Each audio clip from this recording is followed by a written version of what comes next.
Hello दोस्तों, हम question देखते हैं। The public expenditure management is a challenge to the government of India in the context of budget making during the post liberalisation period. Clarified. अब ये clarify word बहुत important है। Clarify का मतलब है कि ये जो स्टेटमेंट दिया है वो कहीं ना कहीं राइट है और उसको हमें डेटा और फैक्ट के साथ में बताना है। ठीक है। अब यहाँ पे ये क्वेश्चन है मेनली पब्लिक एक्सपेंडिचर मैनेजमेंट के बारे में पूछा गया है। तो पब्लिक एक्सपेंडिचर मैनेजमेंट के बारे में फ्रेंड पूछेंगे तो वहाँ पे सबसे पहले हमें पब्लिक एक्सपेंडिचर क्या है वो समझाना पड़ेगा। ठीक है। फिर ये क्या बोल रहे हैं यहाँ पे कि पब्लिक एक्सपेंडिचर को मैनेज करना अभी गवर्नमेंट के लिए बहुत बड़ा चैलेंज है। तो यहाँ पे चैलेंजेस क्यों वो हमें लिखना पड़ेगा।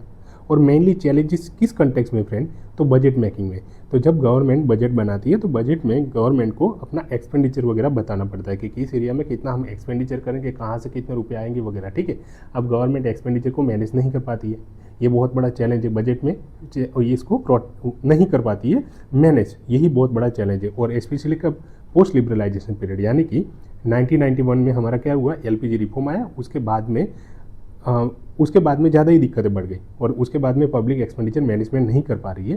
तो ये बहुत बड़ा चैलेंज है। इस चैलेंज को हमें क्या करना है यहाँ पे फ्रेंड, तो इसको सब्सटेंटिएट करना है और इसको राइट प्रूव करना है। ठीक है। तो इस तरह हमें यहाँ पे, क्योंकि क्लेरिफाई करने की बात की गई, इसका मतलब ये स्टेटमेंट राइट है और इसको प्रूव करना है हमें, ये हम लिखेंगे। तो सबसे पहले तो यहाँ पे क्वेश्चन पब्लिक एक्सपेंडिचर मैनेजमेंट के ऊपर है। तो सबसे पहले हम क्या करेंगे, पब्लिक एक्सपेंडिचर मैनेजमेंट क्या है इसका डेफिनेशन लिखेंगे। तो यहाँ पे फ्रेंड हम पब्लिक एक्सपेंडिचर मैनेजमेंट को समझते हैं। Public expenditure refers to spending by government on various services and infrastructure to promote economic growth and social welfare. यानी कि पब्लिक एक्सपेंडिचर यानी क्या है, तो गवर्नमेंट जो भी स्पेंडिंग करती है ना फ्रेंड्स, गवर्नमेंट स्पेंड करेगी ऑन अलग अलग वेरियस सर्विसेज में। वेरियस सर्विसेज जैसे हमें रेलवे सर्विस है, जैसे मेडिकल सर्विस है, हेल्थ सर्विस वगैरह है ना सर्विस, या एजुकेशन सर्विस है, एग्रीकल्चर वगैरह, इन सब में गवर्नमेंट स्पेंडिंग करती है अलग अलग स्कीम से, अलग अलग प्रोग्राम वगैरह से। ठीक है। एंड इंफ्रास्ट्रक्चर क्रिएट करने के लिए भी, टू प्रमोट, ताकि क्या हो, इकोनॉमिक ग्रोथ हो एंड सोशल वेलफेयर हो। तो इसको बोलते हैं पब्लिक एक्सपेंडिचर। एक्सपेंडिचर यानी कि स्पेंडिंग। अब स्पेंडिंग कहाँ पे गवर्नमेंट करेगी, तो गवर्नमेंट करेंगी सर्विसेज एंड इंफ्रास्ट्रक्चर में। ठीक है। तो ये हमने डेफिनेशन लिख दिया।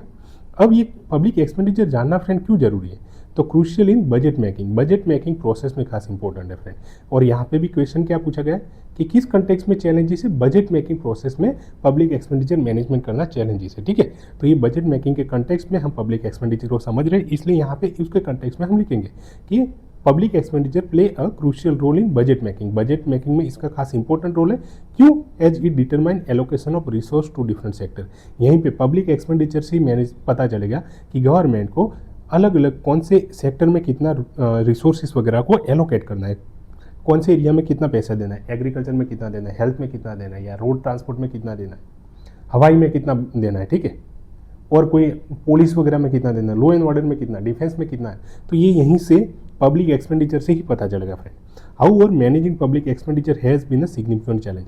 पर अब ये प्रॉब्लम क्या है, कहाँ पे फ्रेंड, तो पब्लिक एक्सपेंडिचर को गवर्नमेंट मैनेज नहीं कर पा रही है और स्पेशली पोस्ट लिबरलाइजेशन पीरियड, ये बहुत बड़ा चैलेंज है। तो ये हमने लिंकिंग लाइन यहाँ पे फ्रेंड लिख दिया। ठीक है। इंट्रोडक्शन और बॉडी पार्ट के बीच में।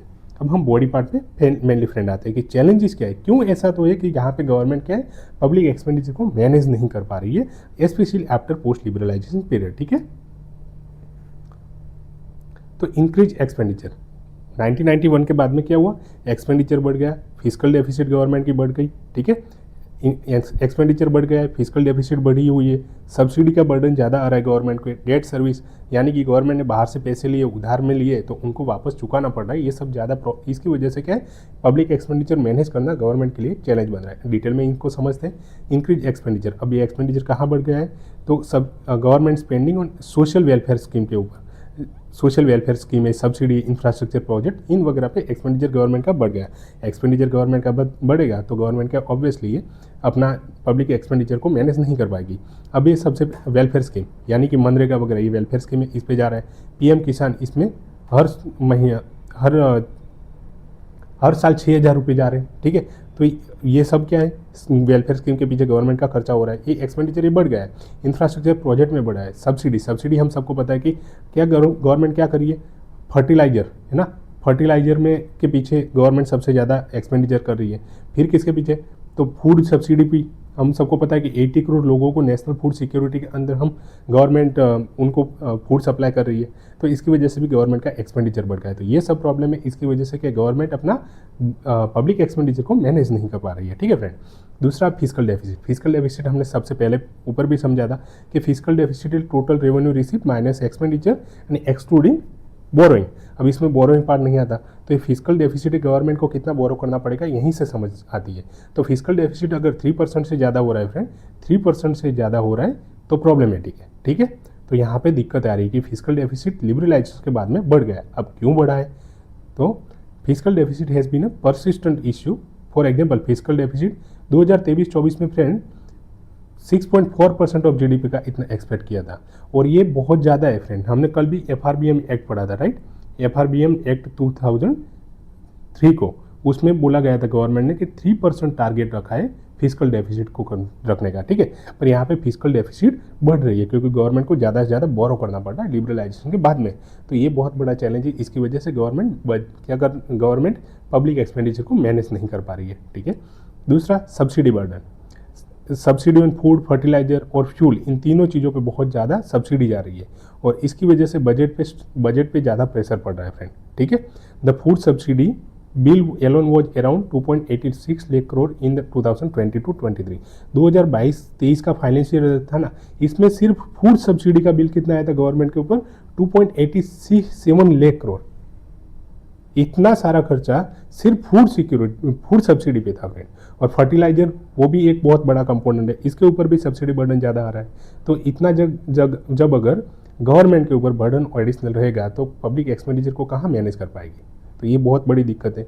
Date servicing. अब high level of public debt have increase the cost of debt servicing. Government क्या कर रही है? हम सबको पता है कि अलग अलग जगह पे गवर्नमेंट बॉन्ड वगैरह इश्यू करती है इंटरनल मार्केट से और आउटर एक्सटर्नल।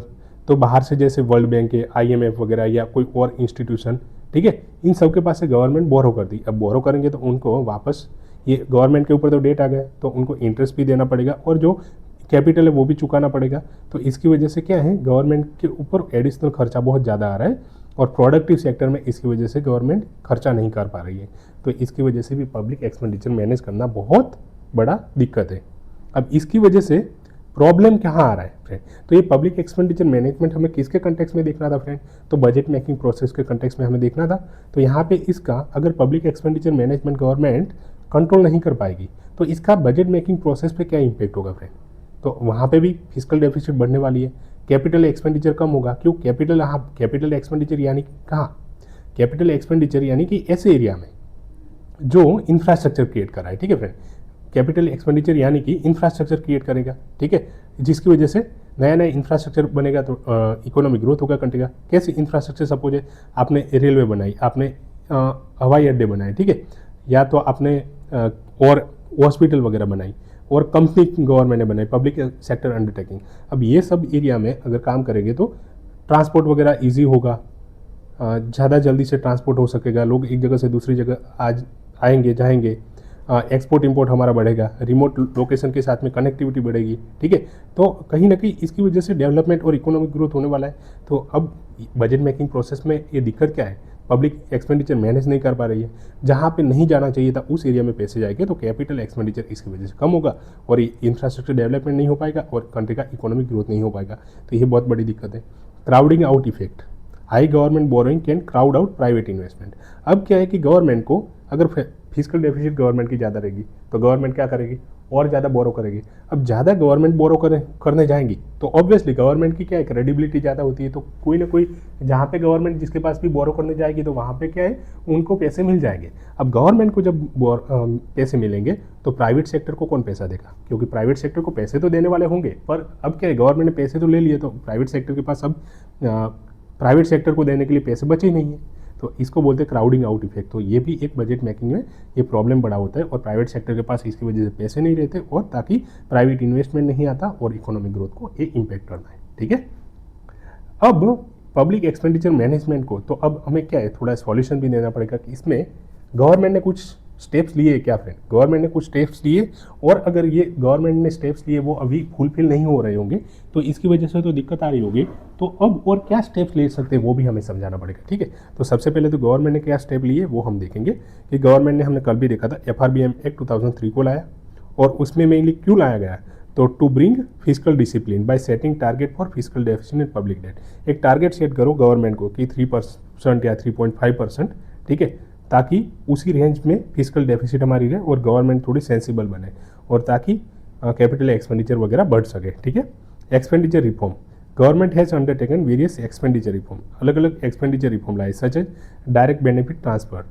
अब डायरेक्ट ये DBT लाया, डायरेक्ट बेनिफिट ट्रांसफर। इसकी वजह से क्या है, बीच में लीकेज वगैरह कम हो रहा है, और इसकी वजह से गवर्नमेंट की जो सब्सिडी डिलीवरी उसका एफिशिएंसी बढ़ रहा है।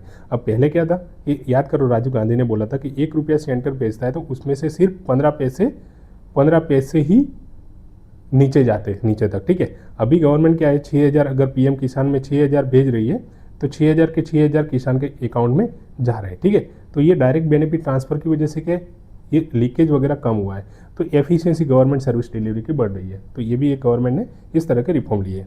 रेशनलाइजेशन ऑफ सब्सिडी, गवर्नमेंट ने रेशनलाइजेशन ऑफ सब्सिडी के बारे में बात किया गया है, such as introduction of Ujjwala Yojana to provide LPG connection and reduce subsidy burden on kerosene. Kerosene का जो सब्सिडी बर्डन था वो खत्म करने के लिए गवर्नमेंट ने क्या किया, तो उज्ज्वला योजना को लाया, ठीक है। ये कौन सी योजना को लाया फ्रेंड, उज्ज्वला योजना को लाया था, और इसमें हमें सबको पता है कि LPG कनेक्शन फ्री में प्रोवाइड कर रही थी। तो ये क्या हुआ, सब्सिडी रेशनलाइज हुई कि जहाँ जिस एरिया में जितना सब्सिडी चाहिए था उतना ही दो, उसी इंसान को दो जिसको सच में ज़रूरत है। तो क्या है, वहाँ पे पब्लिक एक्सपेंडिचर कम रहेगा, ठीक है। तो ये अलग अलग गवर्नमेंट ने स्टेप लिए। कौन सा स्टेप लिए, सबसे पहले FRBM एक्ट लाया, फिर एक्सपेंडिचर रिफॉर्म किया जैसे कि डायरेक्ट बेनिफिट ट्रांसफर, और तीसरा कौन सा, रेशनलाइजेशन ऑफ सब्सिडी, उज्ज्वला योजना, इसमें हम लिख सकते हैं, ठीक है। अब इन सब स्टेप की वजह से इम्पैक्ट इसका क्या हुआ, तो इन सब स्टेप की वजह से एक तो FRBM एक्ट आया, इसकी वजह से फिजिकल डेफिसिट थोड़ा कम हुआ। अभी भी चैलेंज तो है, ठीक है, पर फिजिकल डेफिसिट अभी के टाइम में अगर देखा जाए तो थोड़ा कंट्रोल में है। इंक्रीज कैपिटल एक्सपेंडिचर, अब फिजिकल डेफिसिट कम होगा तो हमें जहाँ पे डेट वगैरह के लिए कम देना पड़ेगा, तो कैपिटल एक्सपेंडिचर गवर्नमेंट का बढ़ेगा, ठीक है। गवर्नमेंट कैपिटल एक्सपेंडिचर बढ़ा पाएगी। Improve physical discipline, physical discipline जब आती है तो फिजिकल डेफिसिट कम होती है, और इसकी वजह से धीमे धीमे कैपिटल एक्सपेंडिचर बढ़ता है। At seen in union budget 2023-24, ये जो यूनियन बजट 23-24 में था उसमें ये देखने को भी मिल रहा है कि गवर्नमेंट ने 10 लाख करोड़ का कैपिटल एक्सपेंडिचर किया है, इसमें एक कैपिटल एक्सपेंडिचर के लिए एलोकेट किया है 10 लाख करोड़ का, ठीक है। तो ये कैपिटल एक्सपेंडिचर के लिए 10 लाख करोड़ कब आएंगे, तो यहाँ पे जब बचेंगे तो वो यहाँ पे गवर्नमेंट ज़्यादा से ज़्यादा एक्सपेंडिचर कर पाएगी, ठीक है फ्रेंड। और प्रोडक्टिव एरिया में ये सब चीज़ें जाएगी ताकि इकोनॉमिक ग्रोथ होगा कंट्री का, और इंफ्रास्ट्रक्चर डेवलपमेंट होगा, ठीक है। जॉब क्रिएशन भी होगा, हमारा एक्सपोर्ट वगैरह हम बढ़ा पाएंगे। Efficient service delivery, the DBT mechanism has improved efficiency of subsidy delivery. जैसे डायरेक्ट बेनिफिट ट्रांसफर की वजह से क्या है, सर्विस डिलीवरी में एफिशिएंसी आई, लीकेज वगैरह रिड्यूस हुआ, और बेनिफिट जिसको पहुंचना चाहिए था वहाँ पे पहुंचा है। और इसकी वजह से फ्रेंड इंक्लूसिव ग्रोथ भी आता है, क्योंकि अनसर्व एरिया में भी गवर्नमेंट पहुँचती है, ठीक है। तो ये सब FRBM के इम्पैक्ट हुए। FRBM रेशनलाइजेशन ऑफ सब्सिडी वगैरह जो अलग अलग पब्लिक एक्सपेंडिचर को मैनेजमेंट करने के लिए गवर्नमेंट ने स्टेप लिए थे, उसका इम्पैक्ट है ये। हम लास्ट में कंक्लूजन में क्या लिख सकते हैं फ्रेंड, कि in summary managing public expenditure in the post liberalisation period has been challenging. क्योंकि 1991 के बारे में बोला था, तो ये बहुत बड़ा चैलेंज है। क्यों, एक्सपेंडिचर गवर्नमेंट का बढ़ रहा था अननेसेसरी एरिया में फिजिकल डेफिसिट की वजह से और subsidy burden.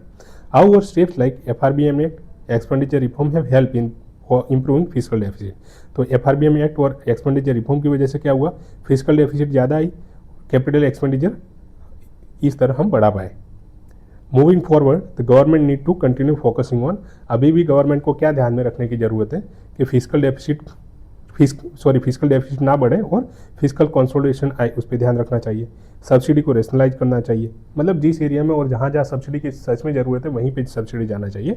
And improving efficiency of public spending का एफिशिएंसी बढ़ाना चाहिए। कैसे, DBT मैकेनिज्म जैसे होते हैं उसके थ्रू, ताकि लीकेज वगैरह कम हो। To ensure sustainable economic growth, ताकि हम क्या कर पाए, सस्टेनेबल इकोनॉमिक ग्रोथ कर पाए, ठीक है। इस तरह का हम आंसर लिख सकते हैं फ्रेंड। तो ये हमारा पब्लिक एक्सपेंडिचर मैनेजमेंट का क्वेश्चन हो गया, ठीक है। Thank you so much.